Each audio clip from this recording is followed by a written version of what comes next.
Hey, Patrick. How are you getting on, buddy? So, this is an article from the BBC about the 90 billion euro loan that has been sent to Ukraine. Well, it's the loan for Ukraine, but they're Yeah. not using Russian assets, which seems strange that you would guarantee a loan with the opponent's monies. It seems strange. No. I think when you read the article, you understand that the loan is the problem was Belgium is the main holder of all the Russian assets, one of the main holders, right. And that's headquarters of Euroclear. And the Belgian government turned around and said, "We're not touching this with a 20-foot pole. We're not going to damage the integrity of the European marketplace, the banking system." Right? Okay. Makes sense. we're not going to touch it with a 20-foot pole. That's it. So they've come up with an agreement where they're going to loan money to the Ukraine to cover their budget for the next 2 years. Got it. Okay. So the authors are Paul Kirby and Chris Graham. Yeah. Got a picture here of the Danish Prime Minister, Mette Frederiksen, the European Council President, Antonio Costa, and the Commission President, Ursula von der Leyen. And yes. They're announcing the deal at the summit in Brussels. So here we go. Yeah. European Union leaders have struck a late-night deal to lend Ukraine $90 billion over the next 2 years after failing to agree on using frozen Russian assets. Yeah, I think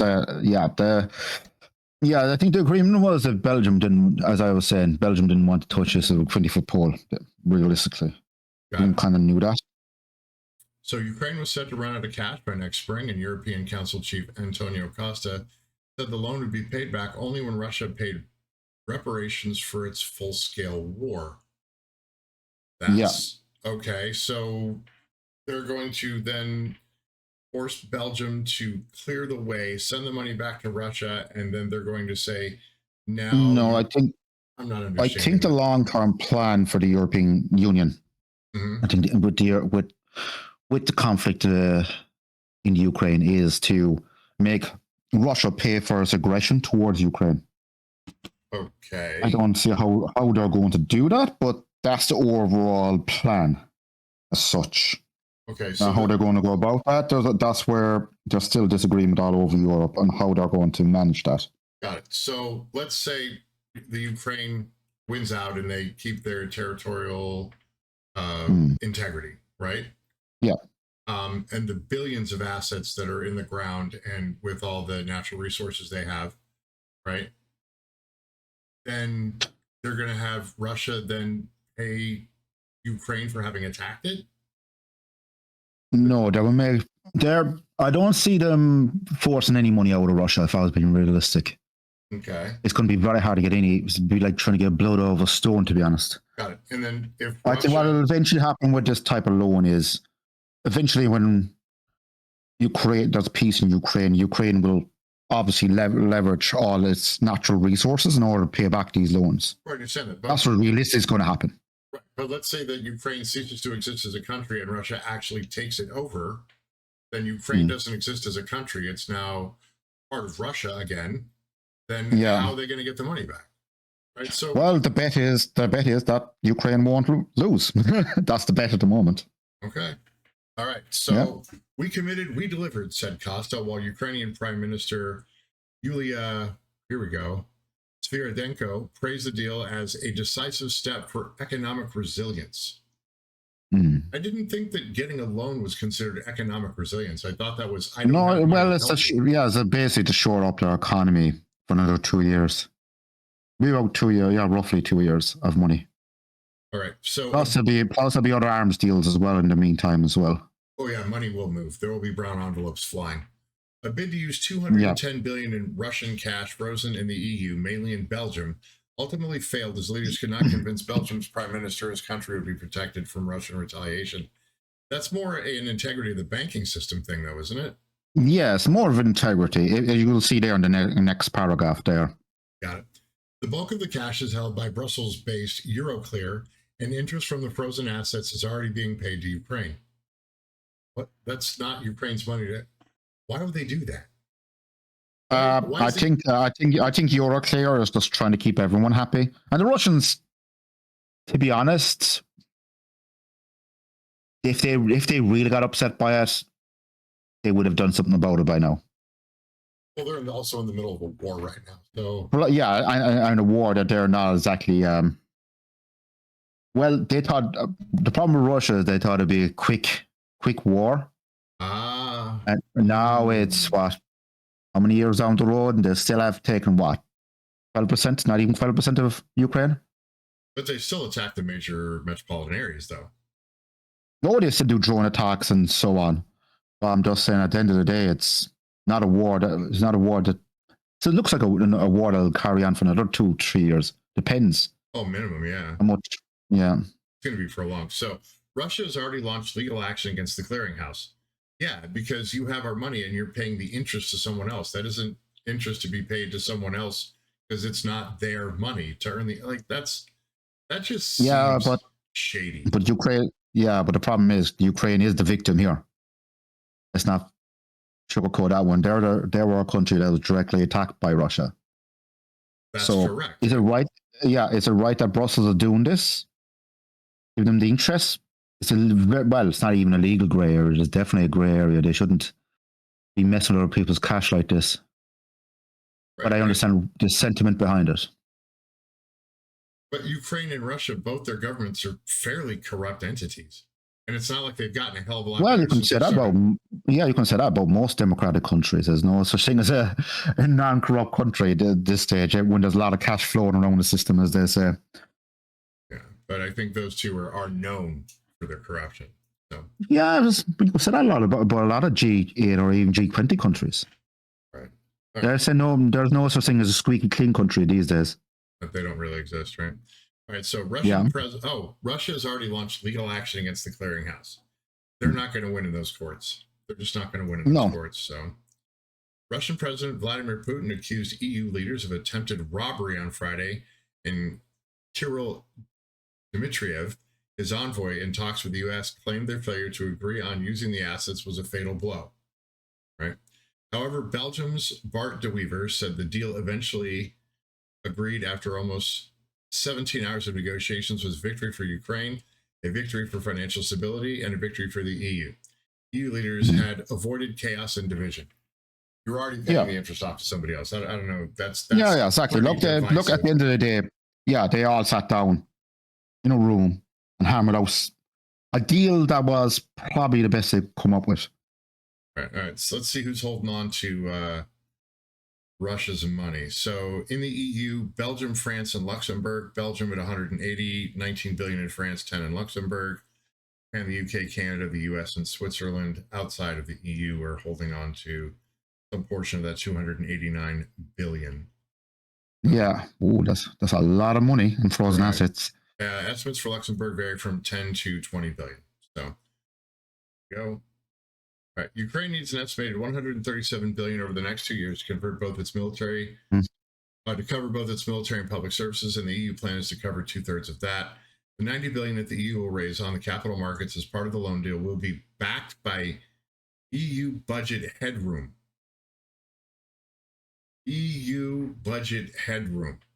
Yeah. So that's money we say we're probably going to have later, but if we don't, we're still going to give you the money.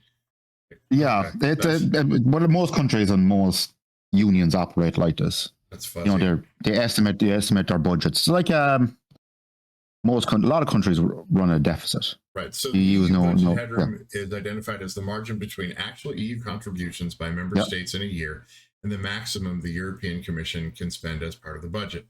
Ukrainian President Volodymyr Zelenskyy said that he was grateful to European leaders for the significant support that truly strengthens our resilience. Okay.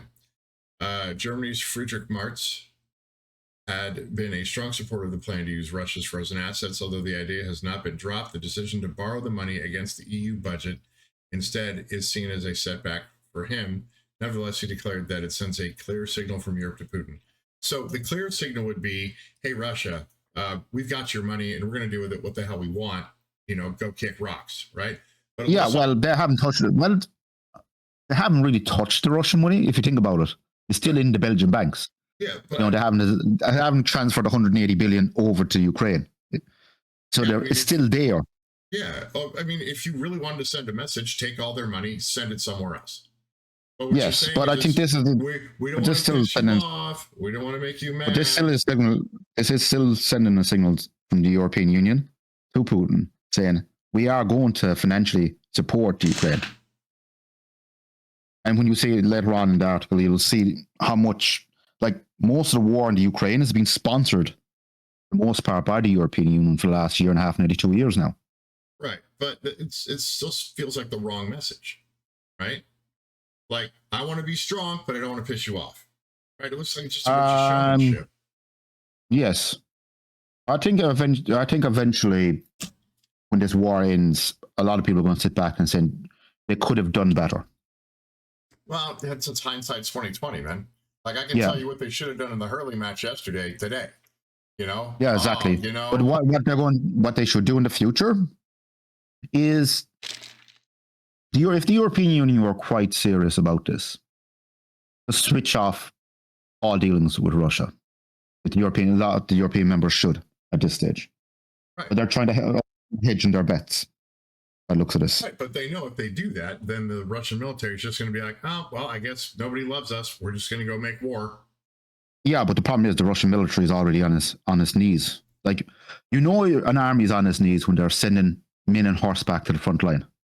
You know, it's not that great then. Yeah, we know. Yeah, we know. Look, we've seen the pictures. Yeah, we have seen the pictures. We know Russia is fighting back with everything it's got at the moment, but a lot of their best men and equipment are already being spent. Now, right. That doesn't say Russia is finished. Even if they made peace in the morning, most estimates are saying it'll take them 2 to 3 years and they'll be back up to where they were again. Right. That's how fast Russia can be built. Right. All right. So 2 countries, Hungary and Slovakia, refused to back the compromise deal, while the Czech Republic said it would not guarantee the loan. Okay. Yeah. Hungary's Viktor Orbán, seen as Vladimir Putin's closest partner in the EU, has opposed handing any more money to Ukraine, arguing it prolongs the war, and he has condemned the deal. Yeah, Hungary was always, I'm going to put it in a nice way, it was always one of Russia's closest friends, but the polite way of putting it. A lot of Eastern European countries, not all of them, but some of them, are still very close to their old masters, is the only way I could describe it. Right. Well, Orbán also said, it looks like a loan, but the Ukrainians will never be able to pay it back. He told reporters it's basically losing money. With the amount of natural resources that are in Ukraine, it could get paid back. It can get, they have the resource to pay it back eventually. Right. But when you're fighting a war, and then fairness now, it is a bit hypocritical of Eastern European countries who over the years have got loans from the European Union and paid them back, even out about another country getting a loan from the European Union. Right. Yeah. All right. So, like Orbán, Slovakia's Robert Fico refused to back more funding to allow Ukraine to continue its defense against Russia. But Czech Prime Minister Andrej Babis, who is fairly newly appointed as a billionaire, was careful to point out he agreed to the summit's conclusions on conditions we don't guarantee the loans. Right. Now it talks about the billionaire populist Babis only just formed a government this week, and his stance is a significant departure from the previous government's staunch support for Ukraine. So I wouldn't say he bought his way up to the top, but a lot of money opens a lot of doors. Facts. The EU summit took place as U.S. talks with Russia were set to continue, spearheaded by U.S. President Donald Trump, who said this week that a solution was closer than ever. Dmitriev is expected to meet Trump envoys Steve Witkoff and Jared Kushner in Miami at the weekend, according to reports. Meanwhile, a Ukrainian delegation is also due in Miami for talks with their U.S. counterparts, days after Kushner and Witkoff met them and European leaders in Berlin. We're flying all over the world to have these little meetings.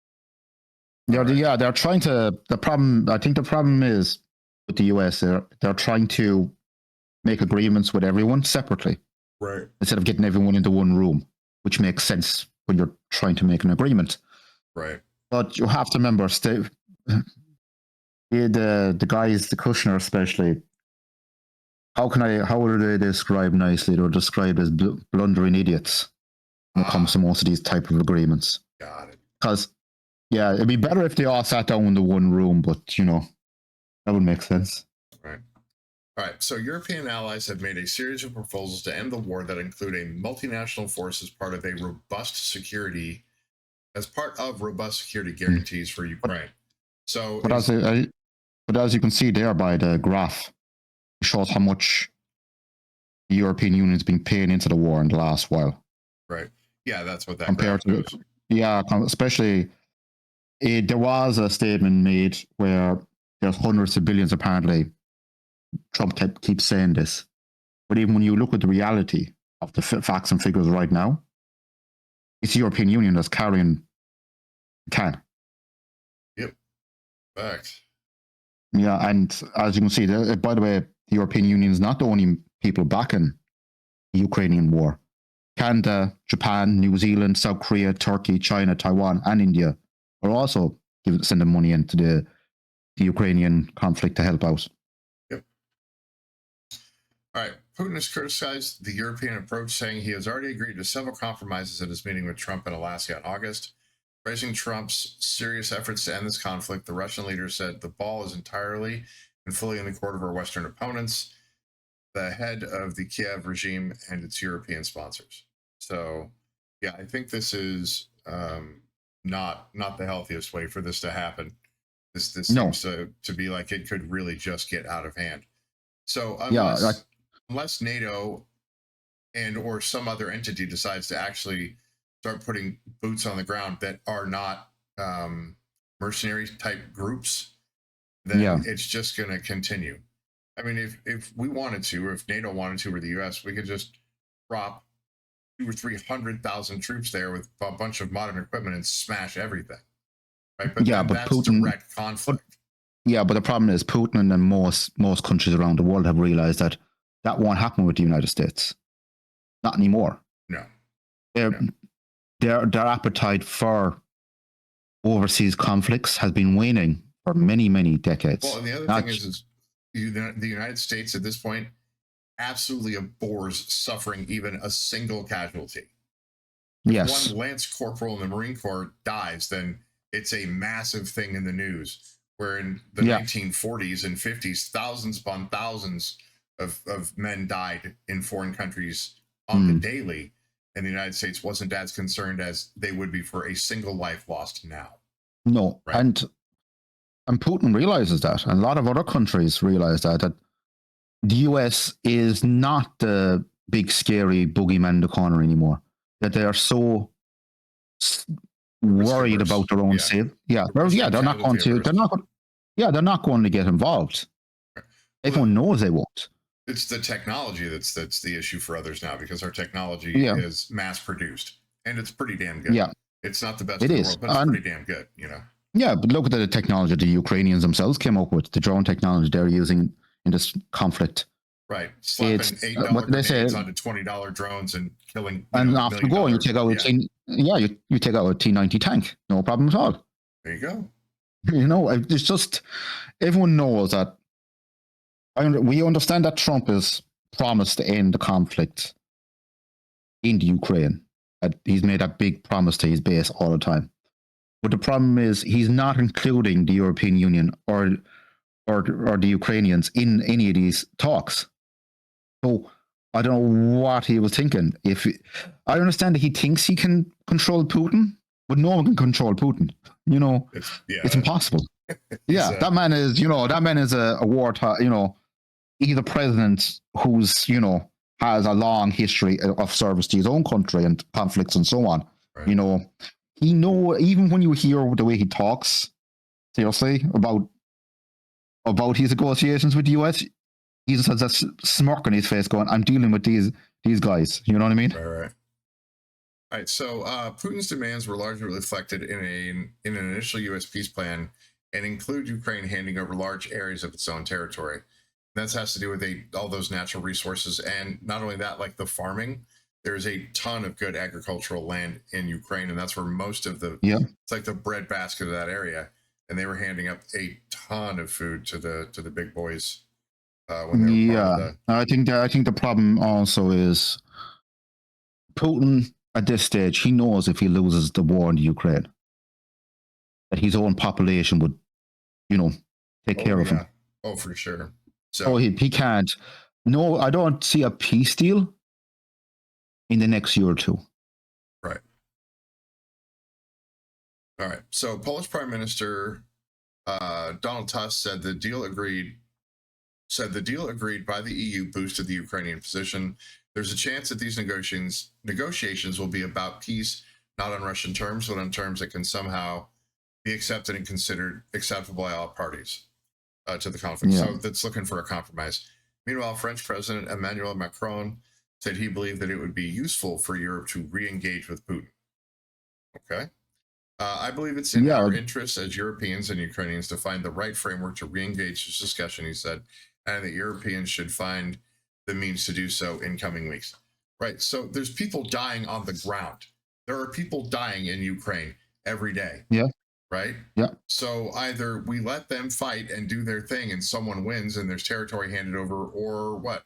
We just shove billions upon billions upon billions of dollars into something that won't pay back? We all realize, especially in the European Union, we all realize that they have to come up with a peace deal. Will it be a peace deal that everyone will be happy with? No. Right, that's I don't think both is, right? Yeah, but will Putin compromise without a total victory? I don't know how he would sell that to his people at this stage. There's so much loss of life, Russian loss of life, as well as Ukrainian. Right. I don't see how Putin could sell that to his people unless he gets some major pay, something major he could bring back to his people saying, look what I'm after winning for you. Right. I got X amount of territory. So if he doesn't bring it, but everyone realizes that Putin has painted himself into a corner, that he has to come up with something. And the European Union also can't keep pouring in billions either. Right. Unless, I think eventually there will be a very uneasy peace agreement made there.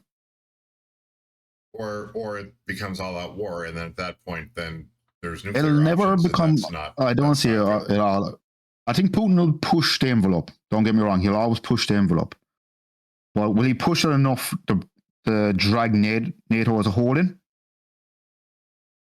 A lot of people, say 12 months ago, said no, but now he knows that the US won't get involved in any meaningful way if NATO is attacked. Right. I'm not, as I said, well, the other NATO members like the UK and rest of them, they might step up, but at the moment, us Europeans are in a tough position as well, because we have kind of realized that when it comes to this conflict, we're on our own. Yeah, UK's got enough problems at the house to, and their well, the UK is depleted. And everyone knows it. Look, the UK is like he's like the small cousin at the table these days, especially when it comes to the size of European armies and so on. Especially when you look at the size of Germany and France and all the other bigger countries, bigger militaries in Europe. As I said, it's good to have the UK there at the table, but their voice is not as powerful as it used to be if you compare it to the likes of Poland now and the newer countries on the block. Right.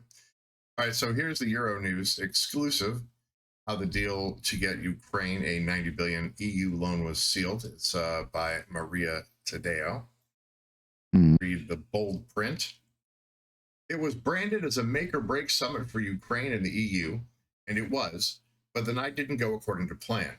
Based on conversations with diplomats involved in the deal, Euronews brings you a behind-the-scenes look at how the EU agreed on an unprecedented loan to keep Ukraine going. So I'm just going to crack out these two paragraphs. There's a lot going on here, and we can talk about it. So the real summit started the night before European leaders descended at the Europa building last Thursday for their final gathering of the year. It is often, as it often is the case in Brussels, the ordre du jour was the only indicative, and the real business was done on the sidelines. Yeah, they use a lot of funny French words. On the table was I was looking forward to hearing you try to get pronounced him. it's Audrey de Giro. On the table was Yes, an innovative plan to issue reparation loans for Kiev based on immobilized Russian assets held mostly in Belgium. It was an option preferred by Germany Chancellor Friedrich Merz, Danish Prime Minister Mette Frederiksen, and Commission President Ursula von der Leyen. The resistance from the Belgian Prime Minister Bart de Wever was the main obstacle, but not the only one. In the end, the EU agreed on a very different solution and abandoned the reparations loan. This is an account of how the deal was made. So, on Wednesday night, EU leaders and their counterparts from candidate countries hoping to join the bloc gathered for a working dinner. Oh, timeline action. Okay, here we go. The same night, von der Leyen, Merz, and de Wever excused themselves from the EU Western Balkans dinner to take a sideline meeting about the reparation loan. Okay, now we're learning all the players. The Belgian Prime Minister, angered by his portrayal as a Russian asset in some media, was clear that Ukraine had to receive a financial lifeline, but it shouldn't come at the country's sole expense or risk jeopardizing the Belgian financial sector and possibly the Eurozone. Well, that's Euroclear, right? That's where all the... Yeah, Euroclear. Yeah, that's our main, that's where most of the electronics, like electrical, that's where most EU transfers go through. We need that. Right. We cannot afford for that to be sued. Just saying. Right. So we can't have Russia bombing buildings or something in Belgium now. Right? I don't think even Russia will go that far. They just sue Belgium into the ground. Well, they've already brought suit, so we'll see how that goes. They brought suit in Russian courts, just to be clear. No, they presented it to the EU. We went over that before. They're trying to go through the European courts as well at the moment. They also done it through their own courts. Go pound sand, like the hell out of here with that. I know it'll just take a while for those cases to go through. Got it. It just takes time for any court system as such. By the time of the Wednesday night sideline discussion, de Wever could tell that the wind was changing. Italy had come out of his favor, requesting that different options be explored, while Rome growing louder about the knock-on effects the reparations loans could have. Fueling those concerns was a report by credit rating agency Fitch had put Euroclear, the depository holding the Russian frozen assets in Belgium, on negative watch, citing liquidity and legal risks. One diplomat told Euronews that Euroclear was at the center of the discussions. The thing about market forces, the official explained, was that once they are unleashed, they take a life of their own and cannot be controlled. That makes sense. Yeah, yeah. Once the markets get anyway nervous, he's right. They just take on a life of their own, and before you know it, during a financial crisis. Right. It can happen instantaneously these days. Right. The reparation loans backers insisted there would be no confiscation of the Russian assets and that risks for Belgium would be sufficiently covered. But it wasn't clear that the market would agree. Right. So you have to also hope that the market does right things. Right. Yes. Right. You're hedging your bets there. Right. For Bercy, France's powerful finance ministry, that risk could not be ignored. The idea of systematic risk is no joke, one diplomat said.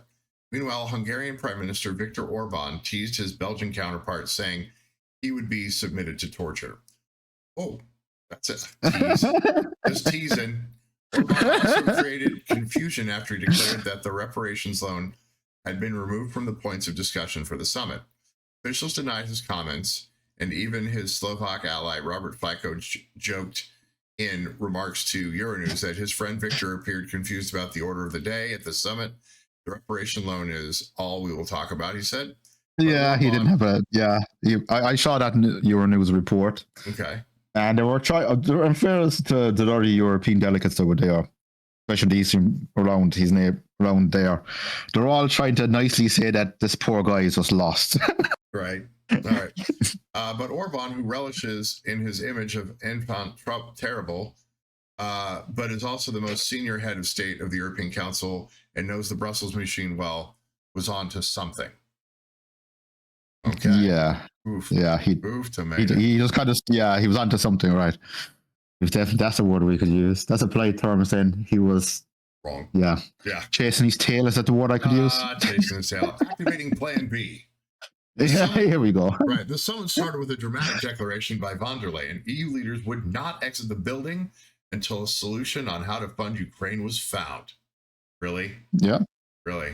Basically, everyone's sitting this bill until we hammer something out. Right. Bang Basically, the gavel. Yeah, basically just bang a bunch of heads together and get the job done. Right. Among the Brussels press, speculation swirled that the summit could go well into the weekend, reminiscent of a 4-day summit, which saw a deal on post-pandemic recovery plan in 2020. Behind closed doors, Ukrainian President Volodymyr Zelenskyy addressed the 27. He told leaders that Russia, as the aggressor, should pay for the damage done to his country and referred to the reparation loan as a smart and fair approach. After making his case, Zelenskyy left the assembled leaders to discuss the fate of the reparation loans behind closed doors. He employed a much more severe tone press conference that followed the intervention in the room, warning that without a cash injection by spring at the latest, Ukraine's war effort would be dented. Your country would be dented, pretty much, right? Yeah. By the start of the problem is if you run out of cash in the middle of a war, it's usually not a good position to be in. Yeah, somebody's got to pay the bills, right? So by the start of dinner, the reparation loan was the main subject of discussion. Von der Leyen, Merz, and Frederickson all spoke about the merits of the proposal, arguing it would keep Ukraine well-funded and that Russia would have to pay for the damage under the principle of you break it, you pay. Okay. Actually, you know what? That's a nice way of putting it. Yeah. Since we don't hand over territory because of international law, right, it's understood that certain lines generate sovereignty for different nations, right? Yes. When you talk about Israel and other places like that, where there's a lot of issues with what's going on there, right? So the land that also includes Crimea is still considered Ukrainian land, right? They're still occupying Crimea. And any other place that Russia stays when the conflict is done, they're not going to change through international law what is recognized as Ukrainian territory, right? Yes. They're just not.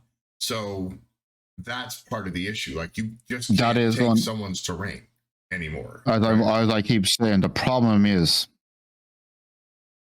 when this war ends, the only way Putin will end this war is with some sort of victory.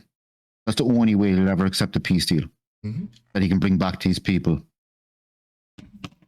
All right. Politically, the optics of the reparations loan were good, too, as it meant the bulk of the financing would not fall on the European taxpayer, which von der Leyen had argued would be very hard to understand for the European public opinion. Right. I'm paying money for another country to fight a war. Why? As different leaders around the table asked for time to speak, Giorgia Meloni made a long intervention, casting doubt on the plan, describing as detailed and well thought out by people familiar with the discussion. That would be Italy. Orbán also spoke against it, while a Belgian demand for unlimited guarantees raised eyebrows, with other leaders aware that they would have to ask permission for their national parliaments to commit to something they could not even quantify, right? Belgium's like, hey, you better guarantee this money, right? Yeah, because we're not getting sued, lads. Pretty much. We don't want to get sued in the courts. At that point, it became clear to Council President Antonio Costa that the reparations loan had hit a wall, and it was time to bring out Plan B, which also came with strings attached. Yes, all the plans do. Yeah. Costa reminded leaders that the Commission had presented an alternative to cover the 90 billion Ukraine would need next year and 2027 through joint borrowing backed by the EU budget. It would require a unanimous vote. Costa suggested that provided Orbán would not veto it, Plan B was on the table. Costa understood the reparation loan was stuck, and he took the lead, and von der Leyen couldn't activate Plan B, the diplomat said. That changed the course of the night. Huddle in the Hungarian room. Go ahead. Yeah.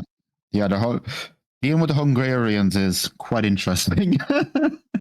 They're an interesting member of the European Union. The only way I could describe them. In the open, Orbán huddled with his Czech counterpart Andrej Babis and Slovak Prime Minister Robert Fico at the Hungarian room in the council building.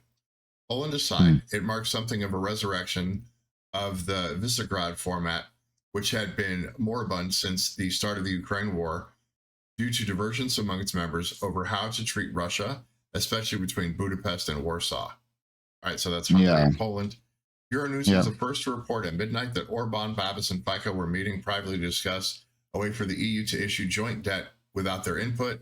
Countries willing to pay up, or Kiev would pay in, while the three of them would get an opt-out. Okay. So there's a lot of opting out going on, right? Yeah, I think I understand why they wanted to opt out, especially on Russia's border. All right. Yeah. Well, I think they're sitting on the fence. Sometimes you can only do that for so long. Right. Sense. All right. The Euronews report was confirmed 3 hours later in the summit conclusions. A personal familiar with the tasks. That's written incorrectly. A person familiar with the talks said it was Babis who floated the idea of using enhanced cooperation. Conversation soldiers. Enhanced cooperation. Yeah. All right. Floated the idea of using enhanced cooperation as foreseen in the EU treaties. Orbán posted a picture of the three's meeting on social media, and Babis posted his own confirmation on X, telling his followers, keep your fingers crossed for me that it turns out well. Okay. Yeah. Once their agreement was established, and with the legal proposal in writing, the summit moved fast toward a deal. Two diplomats told Euronews that nothing was promised in exchange for Orbán lifting his veto. One source explained that while the Hungarian prime minister is deeply skeptical of Zelenskyy and his government, it is not in his interest to have Ukraine collapse, and his country heads the poll. His country heads to the polls in April. Yeah, you can't be losing a war. As Orbán exited the summit, he lifted his hands in front of reporters. We are innocent. Uh-huh. That sounds like Richard Milhouse Nixon. I am not a crook. I'm sorry. I'm just laughing. I know. The reason I'm laughing is you cannot sit on the fence this much. Right. Not when you're dealing with Russia. Because if Ukraine falls, they surely are smart enough to realize they're next on the chopping block. Pretty much. With the deal done, it was time for politics. Belgian PM De Wever celebrated a victory for Ukraine, Europe, and international law. Everyone can leave this meeting victorious. Funding Ukraine is not charity. It is the most important investment we can make in our own security. That makes sense.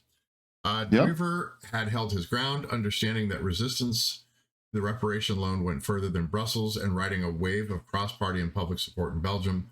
Costa, meanwhile, said the EU had promised to back Ukraine and had now proved it was able to do so.